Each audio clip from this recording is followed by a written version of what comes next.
Let's welcome political analyst and builder movement partner Stephen Olikara.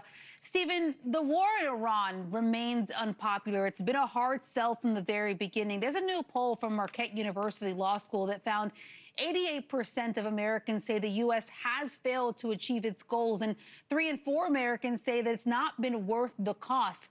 What's the play for Democrats on the campaign trail, not only to convince voters that, this was not a great idea to start, but that if they get elected into office and voters trust them, how they can rein in President Trump and his war objectives?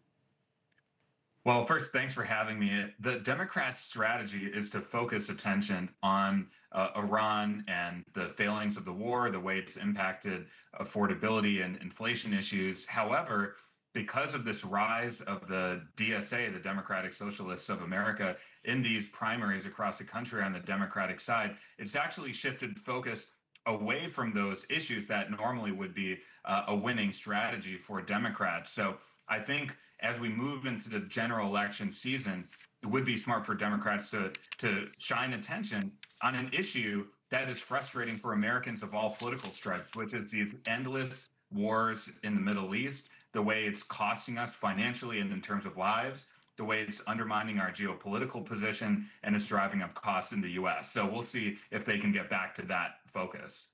Some people are pointing to the biggest next test for the Democratic Party, particularly the progressive wing of the party. That's going to happen this Tuesday when we see, socialist candidate Francesca look to win the party's nomination for governor of Wisconsin.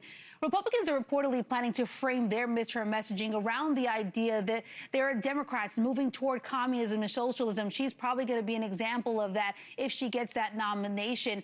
It's a strategy that former Secretary of State Hillary Clinton actually recently said that, I believe this morning, might work. Take a listen. And the real fight will be how do we make sure that people who voted for Haley feel comfortable voting for Abdul El Sayed, and how do we get independents to feel comfortable? And you can see that it's not just about Michigan, but the Republican messaging is communist, socialist. It's going to be a very effective attack.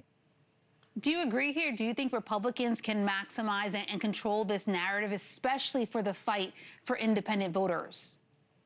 Well, typically, it's always a challenge for primary candidates to shift to the general because the primary electorate tends to be whiter, wealthier, and more partisan, more activist voters who come out. So you tend to be on the far extreme and then come together in the general. What's different about this time, however, is that you have the far left candidates winning primaries in purple swing states like Michigan and soon to be Wisconsin. I'm sure we'll talk more about that.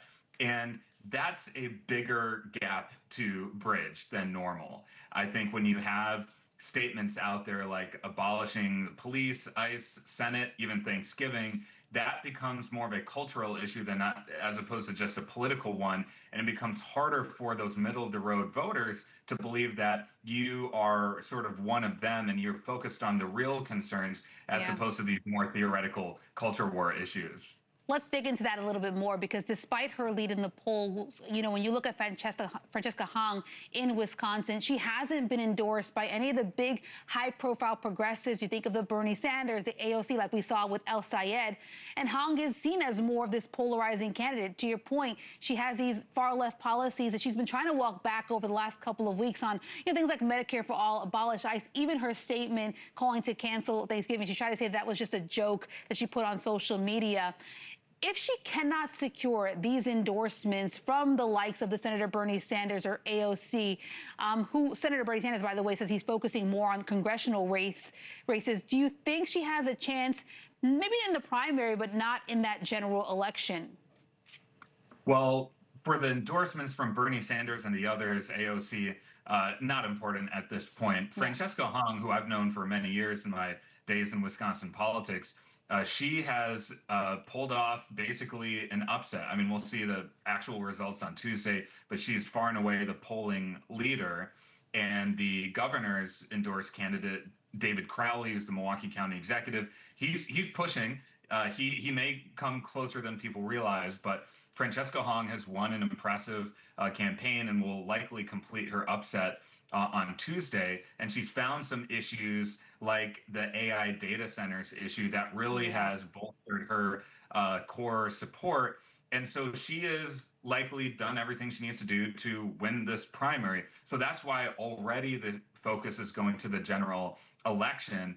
So at this point, in some ways, she doesn't want the attention to be as much on the Bernie Sanders wing of the party. She wants to be figuring out how she attracts those independents and swing voters. And that's going to be a challenge. And interestingly, what often you see with these anti-establishment candidates is their core asset is their authenticity. They're speaking to what ordinary people are going through. Well, now Francesca Hong, as she's asked about some of her problem tweets of the last 6 years, she is triangulating and trying to find the best way to be palatable. That actually undermines her core asset of authenticity. So, my advice to her is just be herself, because I think people can suss that out and respect you for just being yourself. Yeah, and as we keep pointing out, this is one key race in this broader race leading up to midterms, right? We know the House and Senate, they are up for grabs in this midterm election. And our DDHQ polling projects that Democrats are going to take the House, but Republicans will keep that narrow majority in the Senate. RNC Chairman Joe Gruters tells The Hill Sunday just a little while ago that he thinks it'll be different. Take a listen. There's 18 toss-up seats. We need 6. I bet you we win 10. I think we're going to hold the majorities in both the House and the Senate. I'm very optimistic because I think that people know that common sense and the hope that you can achieve the American dream is 1,000 times better than the misery and despair in the direction that the Democrats want to take us with these socialist-type policies. From your standpoint, what are the odds of those optimistic odds he gives the Republican Party? Well, I would encourage everyone tuning in right now to take statements from the official heads of these partisan campaign committees with a grain of salt. I mean, he is literally paid to say what he just said in that clip. It has a very small chance of actually happening. I mean, he has to paint an optimistic picture, but we shouldn't be misled by that. The Democrats are, if you look at the structure of the race, the president's approval ratings, people's views on the economy, this is clearly a change election. In fact, it's such a change election that even moderate Democrats are losing in these primaries and aren't presenting enough change. So people are frustrated and angry, and that's going to likely lead to a wave of Democrats entering the House. Maybe not as many as we've seen in other wave elections like 2018, but still enough to change the balance of power. So again, be very skeptical of these partisan voices who are paid to spin a narrative in their favor. Stephen, really quickly on the Republican side of things, when you look at their messaging around affordability, which many say are going to be the #1 topic that's on the ballot come November, do you think they've done enough? They certainly are pointing to fear over leftist policies that could impact Americans, but have they done enough to dissuade the concern that Americans have about things like price at the pump or at the grocery store and beyond?